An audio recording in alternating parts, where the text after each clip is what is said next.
అనకాపల్లి జిల్లా కసింకోట మండలం గుర్తు తెలియని మహిళ శరీర భాగాలు గుర్తింపు. అనకాపల్లి జిల్లా కసింకోట మండలం గుర్తు తెలియని మహిళ శరీర భాగాలు గుర్తింపు. బయ్యవరం హైవే కల్వట్టు కింద మహిళ శరీర భాగాలు సుమారు 35 ఏళ్ల వివాహితిగా పోలీసులు నిర్ధారించారు. స్థానిక డీఎస్పీ మాట్లాడుతూ మహిళ కుడికాలు మీద ఒక పుట్టుమచ్చ, చేతి మీద పచ్చబొట్టు ఉందని, మృతురాలి వివరాలు ఇంకా తెలియాల్సి ఉందని, ఇన్వెస్టిగేషన్ జరుగుతుందని, ఎవరైనా గుర్తుపట్టి మిస్సింగ్ కంప్లైంట్ ఇచ్చినచో కసింకోట SH1 గాని అనకాపల్లి డిఎస్పీ స్టేషన్ గాని సంప్రదించాలని కోరారు. హైవే దగ్గర ఒక అన్ఐడెంటిఫైడ్ ఫీమేల్ డెడ్ బాడీ దొరకడం జరిగిందండి. అదొక half cut dead body.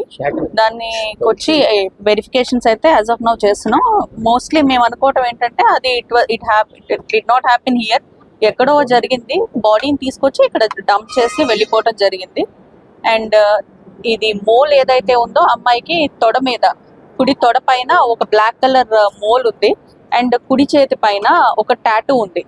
So ఎవరైనా రిలేటివ్స్ ఆర్ ఎనీవన్ ఈ అమ్మాయి మిస్సింగ్ ఉన్నట్టయితే, మ్యారీడ్ ఉమెన్, కాళ్ళకి మెట్టలు కూడా ఉన్నాయి. సో ఎవరైనా మిస్సింగ్ కంప్లైంట్స్ ఉంటే దయచేసి SHO కసింకోట కానీ, SDPO అనకాపల్లి కానీ, DSP Anakapalli or CI Kasimkota or SP అనకాపల్లిని కాంటాక్ట్ చేయవలసిందిగా కోరుకుంటున్నాం. ఏజ్ అరౌండ్ 35 to 40 years ఉంటుంది లేడీ. మేము ఇన్వెస్టిగేషన్ అయితే చేస్తున్నాం. అరౌండ్ 6 to 8 hours బ్యాక్ అయ్యింది.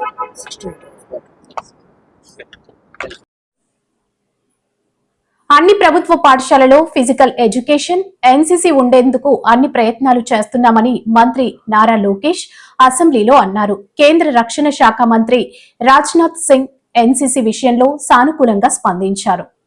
అధ్యక్ష, 2016లో ఈ ప్రైవేట్ యూనివర్సిటీస్ చట్టం తీసుకొస్తాం జరిగింది. గత ప్రభుత్వం దీనికి 5 సవరణలు చేసింది అధ్యక్ష. ఆ సవరణలు నిన్న నేను ఒక ప్రశ్నకి ప్రిపేర్ అయ్యే సమయానికి నేను చదివితే అధ్యక్ష, మనం చేసిన చట్టాలు UGC గైడ్ లైన్స్ కి విరుద్ధంగా ఉంది. అంటే వాళ్ళు ఏం చెప్పారంటే, ఈ రోజు గ్రీన్ ఫీల్డ్ యూనివర్సిటీ ఏర్పాటు చేయాలంటే టాప్ 100 గ్లోబల్ యూనివర్సిటీస్ తో జాయింట్ డిగ్రీ ఉండాలి అని చెప్తాం జరిగింది. కానీ UGC ఏమంటుందంటే, జాయింట్ డిగ్రీ ఇవ్వాలంటే మినిమం ఇన్ని సంవత్సరాలు ఆ యూనివర్సిటీ ఆపరేషన్ లో ఉండాలి, ఇన్ని ఇయర్స్ ఉండాలని చెప్తున్నారు. అంటే we're in conflict with UGC. So నేను మొన్న కూడా కౌన్సిల్ లో చెప్పాను, ఆ చట్టాన్ని మనం సవరణ చేయాలి, కానీ కొంచెం డీటెయిల్డ్ గా చేద్దాం. అంటే హడావుడిగా చేస్తాం, మళ్ళీ పొరపాట్లు చేస్తాం. కొంచెం డీటెయిల్డ్ గా చేసి ఆ చట్టాలని సవరిస్తాం జరుగుతుంది. దాంట్లో ఎలాంటి సందేహం లేదు. పెద్దలన్నట్టు పెద్ద ఎత్తున యూనివర్సిటీస్ మనం ప్రోత్సహించాలి. అంటే మేమందరం ముద్దుగా తాతయ్య అంటాం. సో బుచ్చే తాతయ్య చెప్పింది ఏంటంటే, చట్టాలు మేము సవరించాలి, దాంట్లో ఎలాంటి డౌట్ లేదు. ఫారిన్ యూనివర్సిటీస్ మనం ఇక్కడ ప్రోత్సహించాలి. అంతేకాకుండా మన దేశంలోనే ఒక అద్భుతమైన ఇన్స్టిట్యూషన్స్ ఉన్నాయి. ఒక ఉదాహరణ బిట్స్. ఈరోజు అధ్యక్ష నిన్నే కేబినెట్ మీటింగ్ లో బిట్స్ అమరావతిలో ఏర్పాటు చేసేందుకు 70 ఎకరాలు కేబినెట్ కూడా ఆమోదం తెలిపింది అధ్యక్ష. బిట్స్ ఆంధ్ర రాష్ట్రానికి వస్తుంది. అంతేకాకుండా అధ్యక్ష, Tata group, LNT, IIT Madras, ప్రత్యేకంగా యూనివర్సిటీ ఆఫ్ టోక్యో తో కలిసి డీప్ టెక్ యూనివర్సిటీ, అంటే నెక్స్ట్ జనరేషన్ AI ML కాకుండా నెక్స్ట్ జనరేషన్ యూనివర్సిటీ ఏర్పాటు చేయాలి. ఇది పర్సనల్ గా గౌరవ ముఖ్యమంత్రి గారు లీడ్ చేస్తున్నారు. ఇది ప్యాషన్ ప్రాజెక్ట్ గా లీడ్ చేస్తున్నారు. ఇది నేను బలంగా నమ్మేది. మొత్తం ఎకో సిస్టమ్ ని రెవల్యూషనైజ్ చేసి యూనివర్సిటీ అది కూడా తీసుకొస్తాను అధ్యక్ష. నేను పర్సనల్ గా తీసుకుని ఒక AI యూనివర్సిటీ విశాఖపట్నంలో ఏర్పాటు చేయాలని లక్ష్యంతో ఉన్నాం. అదేవిధంగా ఒక స్పోర్ట్స్ యూనివర్సిటీ కూడా చేయాలని అధ్యక్ష. ఇది ఇప్పటివరకు ఉంది. ఇంతేకాకుండా ఎకనామిక్ డెవలప్మెంట్ బోర్డు తో కూడా అనేక యూనివర్సిటీస్ ఆల్రెడీ చర్చల్లో ఉన్నాయి. ఒకటి యూనివర్సిటీ ఆఫ్ టోక్యో కూడా చర్చలో ఉంది. AMA యూనివర్సిటీ ఫిలిప్పీన్స్ నుంచి కూడా చర్చలో ఉంది అధ్యక్ష. ఇంతేకాకుండా ఇతర యూనివర్సిటీలు కూడా వాళ్ళందరూ వచ్చి కలుస్తా అంటున్నారు. సో ఈ సెషన్ అయిన తర్వాత వాళ్ళందరితో మీటింగ్ పెట్టుకుని పెద్ద ఎత్తున ప్రైవేట్ రంగంలో కేవలం ఇంటర్నేషనల్ యూనివర్సిటీ కాదు, భారతదేశంలో ఉన్న టాప్ యూనివర్సిటీస్ అందరినీ ఆంధ్ర రాష్ట్రానికి తీసుకొచ్చే విధంగా కేవలం అమరావతి విశాఖపట్నమే కాకుండా అన్ని ప్రాంతాలు, అంటే రాయలసీమకి వెళ్ళాలి, ఎవరు వెళ్ళాలి. ఇంకో పక్కన కొన్ని పార్లమెంట్లు మనం చూసే గల ప్రభుత్వ విశ్వవిద్యాలయాలు, ప్రైవేట్ విశ్వవిద్యాలయాలు. సో మంత్రి అయిన తర్వాత అది బ్యాలెన్స్ చేయాలన్న ఆలోచనలో అక్కడికి వాళ్ళకి అంటే కొంచెం ₹2 ఎక్కువ ఇన్సెంటివ్స్ ఇచ్చి అలాంటి ప్రాంతాలు కూడా తీసుకెళ్లి అన్ని ఏదైతే పార్లమెంట్ లోనే కనీసం ఒక్క యూనివర్సిటీ అనేది ఉండాలన్న లక్ష్యంతో మన కూటమి ప్రభుత్వం పనిచేస్తుందని గౌరవ సభ్యులు తెలుపుకుంటూ, ప్లే గ్రౌండ్ కి వచ్చే గల మనం జియో నంబర్ 88/77/2008లో జియో ఉంది అధ్యక్ష. జియో ప్రకారం మనం గవర్న్ అవుతున్నాం. దాంట్లో మొదటి చూస్తే అడ్మిషన్స్ బట్టి ఎంత స్థలం ఉండాలి, ప్లే గ్రౌండ్ అనేది ఉంది. అది కాకుండా ఇండోర్ స్పోర్ట్స్ హాల్ కూడా ఏర్పాటు చేసడానికి ఈ జియో ఇస్తుంది. దాంతో పాటు ఒకవేళ ఈ రెండు లేకపోతే మున్సిపల్ కార్పొరేషన్ లో ఉన్న మున్సిపల్ గ్రౌండ్స్ తో టైఅప్ అవ్వచ్చు అని ఉంది. అది కూడా లేకపోతే వేరే స్కూల్ ప్లే గ్రౌండ్స్ తో టైఅప్ అవ్వచ్చు అని కూడా ఉంది. ఇట్లా ఏంటంటే 2008లో ఈ విసులుబాట ప్రైవేట్ పాఠశాలలకి ఆనాటి ప్రభుత్వం అంటే కాంగ్రెస్ ప్రభుత్వం అవకాశం కల్పించింది. మన ప్రభుత్వం వచ్చిన తర్వాత ఈ ఏదైతే పర్మిషన్స్ వ్యవహారం ఉందో మీరు అన్నట్టు దాంట్లో కొన్ని లోటుపాట్లు ఉన్నాయని నా దృష్టికి తీసుకొస్తాం జరిగింది. అది కూడా నేను స్కూల్ ఎడ్యుకేషన్ లో ఓలా, ఊబర్, రాపిడ్ డ్రైవర్లకు రాడార్ ట్రిప్పులు, ప్రిపెయిడ్ ఆప్షన్ తీసివేయాలని డిమాండ్ చేస్తూ జీవీఎంసీ గాంధీ విగ్రహం వద్ద క్యాబ్ డ్రైవర్లు మంగళవారం నిరసన తెలిపారు. డ్రైవర్ల సమస్యలపై ఈ నెల 24న జీవీఎంసీ గాంధీ విగ్రహం వద్ద చేపట్టే ధర్నాకు సంబంధించి పోస్టర్ను ఆవిష్కరించారు.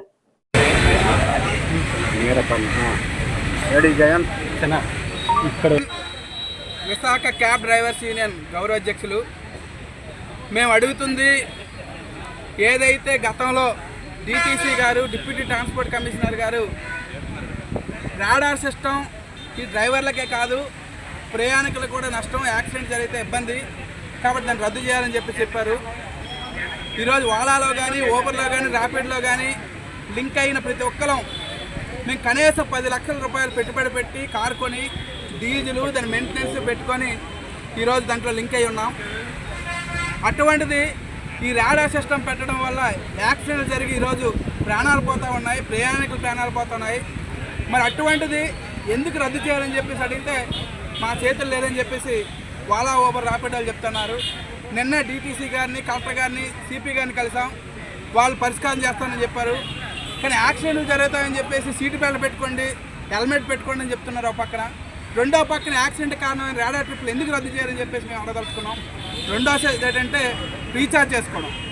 ఇప్పటి వరకు మేము పెడతా ఉన్నాం పెట్టుబడి కేంద్రానికి, రాష్ట్రానికి 56,000 కోట్ల రూపాయలు ఈరోజు మేము పన్నుల రూపంలో కడుతున్నాం. ఇంక సరిపోదంట. ఓబర్ని, ఓలాని, ర్యాపిడో కూడా మేమే పోషించాలి. కాబట్టి వాళ్ళందరికీ 3 రోజులకి 400 రూపాయలు మేము అదనంగా ముందుగా పెట్టుబడి పెట్టాలని చెప్పేసి అడుగుతూ ఉన్నారు.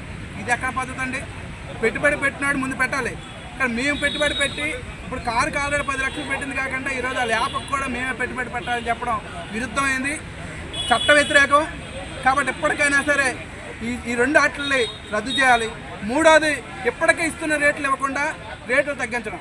మేము అడుగుతున్నాం, ఈరోజు సెంట్రల్ గవర్నమెంట్, స్టేట్ గవర్నమెంట్ మీరు రేట్లు తగ్గించండి, నిత్యావసర ధరలు తగ్గించండి, మాకు రేట్లు తగ్గించండి. మరి నువ్వేమి 205% రేట్లు పెంచామని చెప్తున్నావు నువ్వే పార్లమెంట్లో ఈరోజు నిర్మలా సీతారామన్ గారు. మరి మాకు రేట్లు తగ్గించడం ఏంటి? ఇది ఎక్కడి వరకు సమంజసం అని చెప్పేసి అడుగుతున్నాం.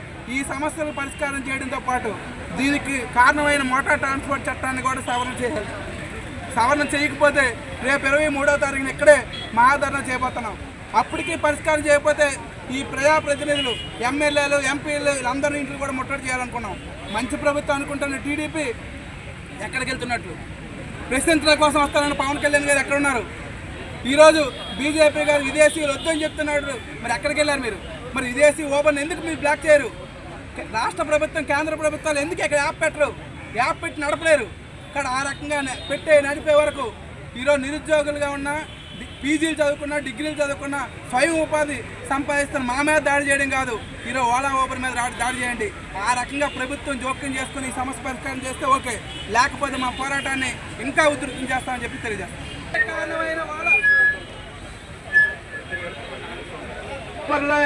రాడార్ సిస్టమ్ రద్దు చేయాలి. యాక్సిడెంట్ కారణమైన రాడార్ సిస్టమ్ రద్దు చేయాలి. ట్రాన్స్పోర్ట్ చట్టం రద్దు చేయాలి. డ్రైవర్ల కుర్తాలని మోటార్ ట్రాన్స్పోర్ట్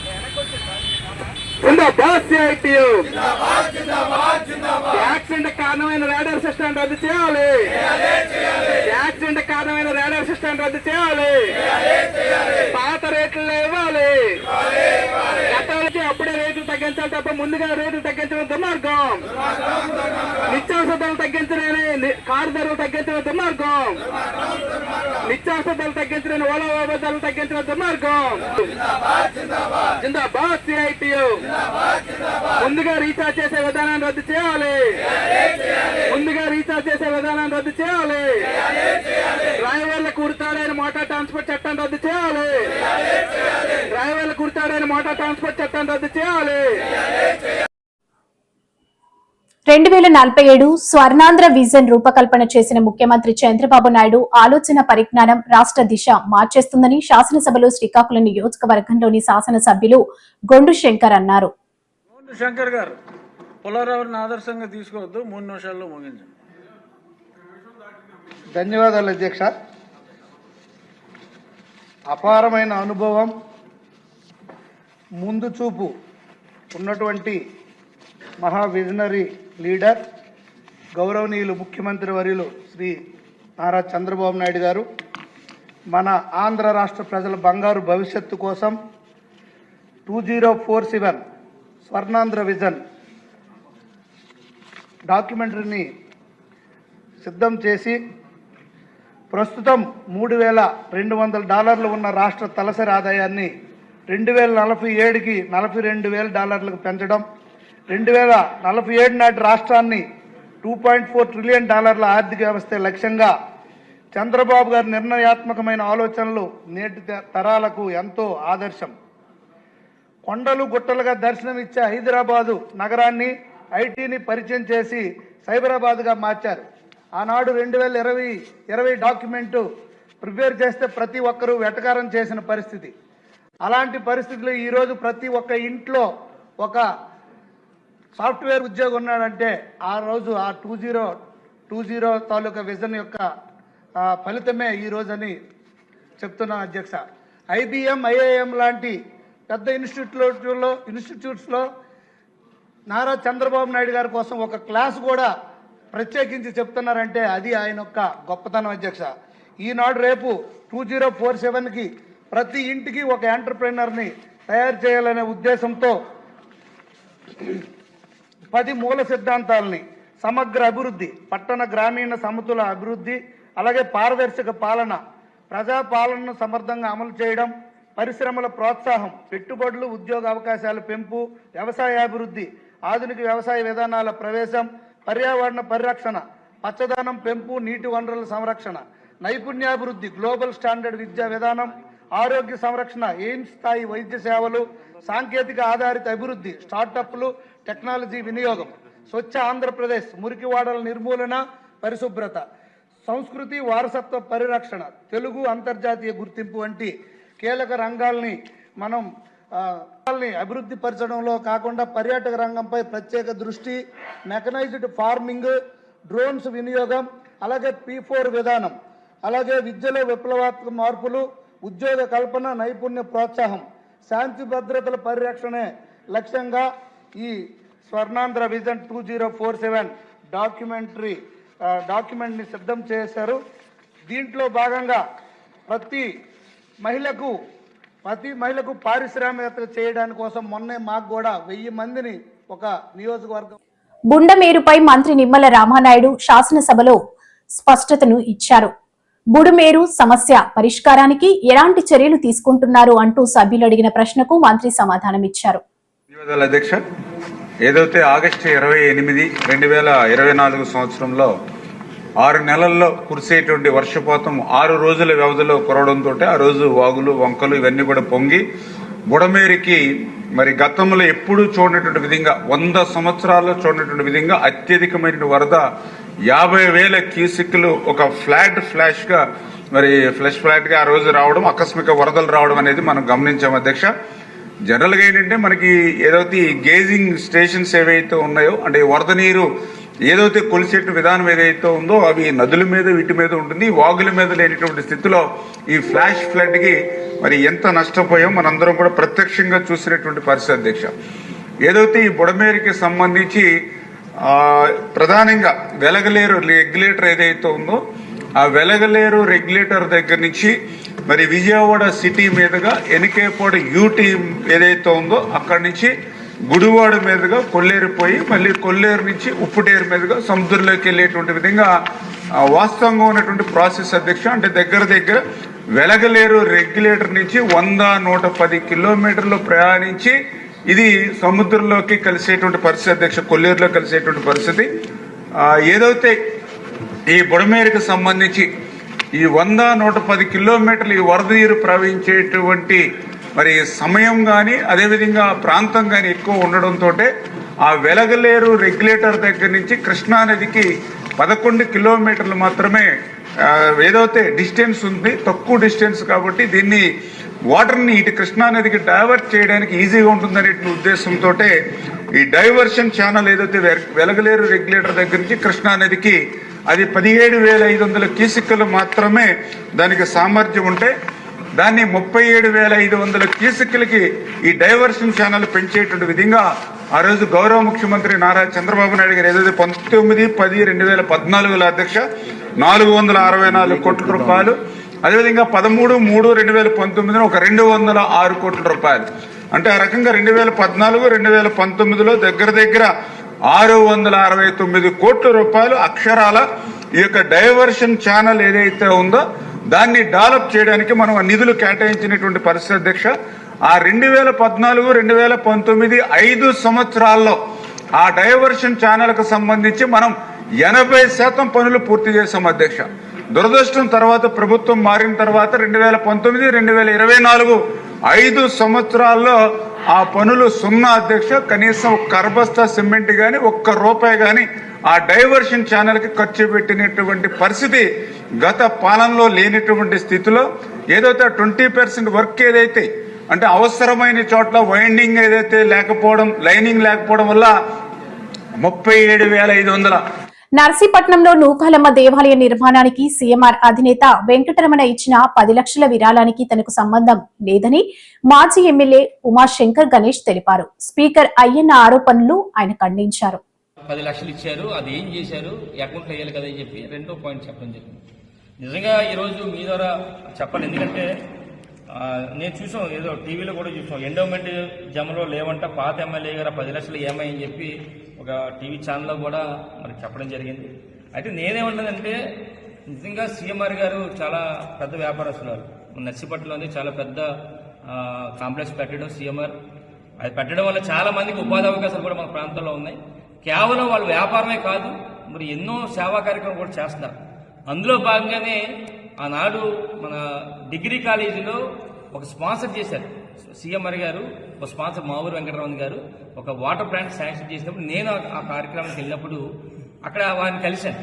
సార్ మాకు మరి నూకాలతల్లి టెంపుల్ ఉందండి, చాలా మరి నర్సీపట్నంలోనే మంచి టెంపుల్, పెద్ద పండగ గుర్తుపేస్తారు, మరి అందరికీ కూడా నమ్మకమైన టెంపుల్ కనుక మరి 10 లక్షల రూపాయలు టీడీపీ టైంలో ఇచ్చారు, 40 లక్షల్లో మేము పేమెంట్ కూడా మా ప్రభుత్వంలో జగన్ ప్రభుత్వం ఇచ్చాం కనుక ఇంకా మిగిలి ఉంది, దానికి మీ తాలూకా సహకారం కావాలని చెప్పి కోరాం. మా కోరిక మేరకు ఆ రోజు మావూరు వెంకటరమణ గారు సీఎంఆర్ గారి అధినేత టెంపుల్ దగ్గర రావడం, అప్పటికే మేము టెంపుల్ కట్టించాం ఆల్రెడీ 50 లక్షలకి ఏ టెంపుల్ అయితే ఉంది ఈ టెంపుల్ మేము కట్టించాం ఆల్రెడీ.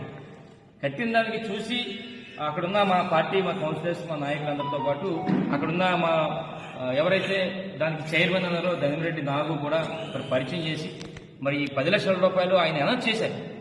అంటే మేము అడిగామంటే సరే ఇది ఉంది, దీంట్లో మీరు ఏది చేయాలనిపిస్తే చేయండి అని చెప్పి అన్న తర్వాత ఎవరైతే మా చైర్మన్ ఉన్నారో చైర్మన్ గారేమో ఏమో టైల్స్ అని రకరకాలు ఏం చెప్పారు. అక్కడ చెప్పిన దాని మీద ఏమన్నారంటే అయితే మా తాలూకా మేనేజర్ ఉన్నారు, మేనేజర్కి మేము చెప్తాం, మేము 10 లక్షల రూపాయలు అనౌన్స్ చేశారు ఆ రోజే. ఆ రోజుతో ఏంటంటే నేను ఎంతవరకు అంటే గౌరవగా ఆయన్ని మరి అడగడం వరకు నా ఉంది తప్ప తర్వాత నుంచి ట్రాన్సాక్షన్స్ అన్ని కూడా ఎవరైతే సీఎంఆర్ గారు మేనేజర్ గారు ఉన్నారో ఎవరైతే మా చైర్మన్ ఉన్నారో ధనిరెడ్డి నాగ్ గారి తరఫున జరిగింది. అయితే అది ఎలా జరిగిందంటే ఏదైనా వర్క్ చేసినప్పుడు పలానా వర్క్ చేస్తామని చెప్పి వెళ్తే 1 లక్ష రూపాయలు ఇచ్చారు, తర్వాత మళ్ళీ ఒకసారి 1 లక్ష రూపాయలు ఇచ్చారు. అంటే ఈ విధంగా కూడా మన సీఎంఆర్ గారి దగ్గర నుంచి ఎంతెంత తీసుకున్నారనేది కూడా వాళ్ళ దగ్గర తీసుకున్నాం. మేము సుమారుగా 13/9/2023 1 లక్ష రూపాయలు ఇచ్చారు. ఇక్కడేమో ఎవరంటే మన 50 ఏళ్లకే పెన్షన్ ఇస్తామని హామీ ఇచ్చే అధికారంలోకి వచ్చారని ఇంతవరకు ఒక్కరికి కూడా ఇవ్వలేదని వైఎస్ఆర్సీపీ ఎమ్మెల్సీలు మండిపడ్డారు. అసెంబ్లీ బయట మీడియా పాయింట్ లో వైసీపీ ఎమ్మెల్సీలు కలిసి మీడియాతో మాట్లాడారు. పెన్షన్లపై ఆయన మాట్లాడుతూ కొత్త ప్రభుత్వం వచ్చి 10 నెలలు గడుస్తున్నా ఇంతవరకు ఏ ప్రతిపాదన చేయలేదని ఫైర్ అయ్యారు. మాకు ఏదో పెన్షన్ వస్తుందని చెప్పి మీకు నమ్మి మీకు ఓటేస్తే అదే కడుపు పట్టుకొని ఈరోజు మీరు పెన్షన్ ఎప్పుడు ఇస్తున్నారా అనేసి వేచి చూస్తున్నారన్న. నాకు తెలిసి ఈ కూటమి ప్రభుత్వం చూస్తూ ఉంటే జమ్మలగడి బొమ్మ సినిమా నాకు బాగా గుర్తుకొస్తుందండి. ఎందుకంటే దాంట్లో మాదిరి వీళ్ళు 49 సంవత్సరాల 11 నెలల 29 రోజులకు ఆగిపోతుంది. 50 ఏళ్ళు రావు ఎవరికి, అక్కడ ఆగిపోతుంది.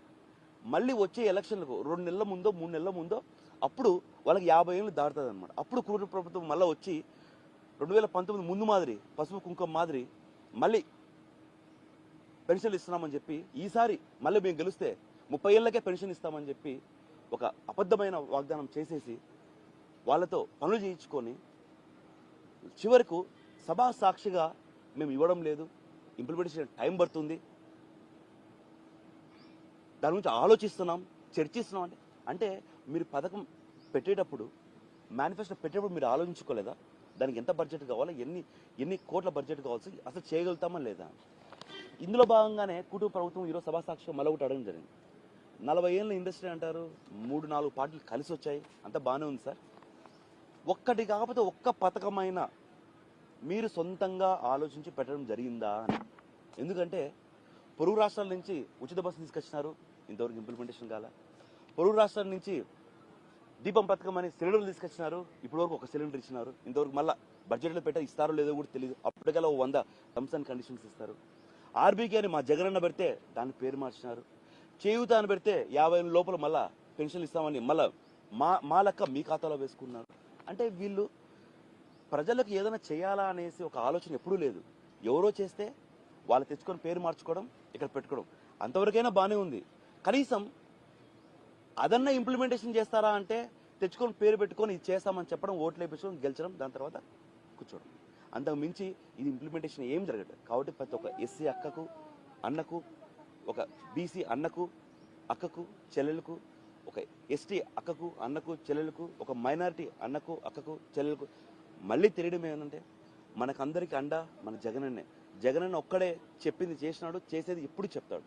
కాబట్టి మనమందరము కలిసికట్టుగా మన జగనన్నకు నిలబడాలి. ఎందుకంటే ముఖ్యంగా బీసీల గురించి ఎందుకు మాట్లాడుతున్నానంటే నేను ఒక బీసీని కాబట్టి బీసీలకు ఈరోజు చట్టసభల్లో సభా సాక్షిగా ఎంత అన్యాయం జరుగుతుందో నాకు తెలుస్తుంది. కాబట్టి బీసీల తరఫున నేను ఎంత ఫైట్ చేస్తున్నా నాకు తెలుస్తుంది. కాబట్టి మనం బీసీలు ఎదగాలంటే జగనన్న మళ్ళీ రావాలి, మనం అందరం కలిసి పనిచేయాలనేసి మనస్ఫూర్తిగా కోరుకోవడం జరుగుతుంది. పాత్రికా మిత్రులందరికీ కూడా నమస్కారం అన్న.